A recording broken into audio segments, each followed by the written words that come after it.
ito yung river dito guys, oh. Napakalinis. Papunta doon.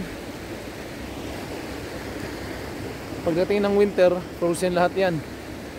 Sa likuran ko yan, river na yan. Ayan siya, at dun stock na yan, oh. Na may fog. Ayan, ayan, napakalinis, napakalamig. Hindi pwedeng maligo.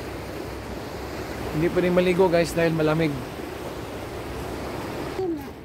So guys, pupuntahan natin yung museum dito sa village. Sa may Anak Tubog Pass. At saka yung church. Yung church nila rito. Doon nalakarin pa natin ng konti. Yan sa likuran ko.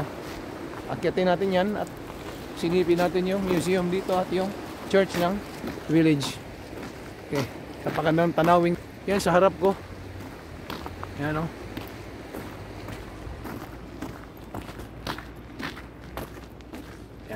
Oh, tuloy-tuloy tayo. So mula dito sa kinatatayuan ko guys, medyo makikita mo ng konti yung overlooking yung village. Konting part, mga siguro 35 or 50% ng village makikita mo mula dito.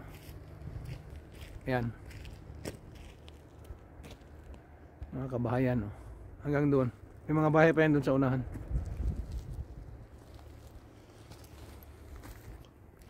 So guys, yan sa harap ko ang bagong simbahan dito sa village. Pagkakaalam ko, ano to? Presbyterian. Ano yan? Luma. Yan.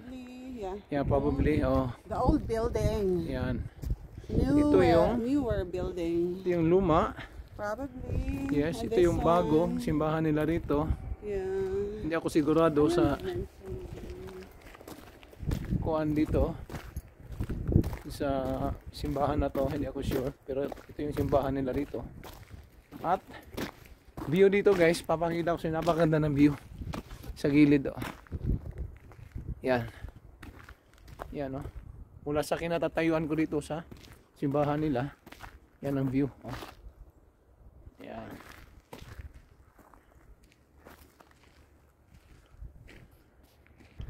And overlooking dito, yan. Kita mo yung ibang mga kabahayan ng village.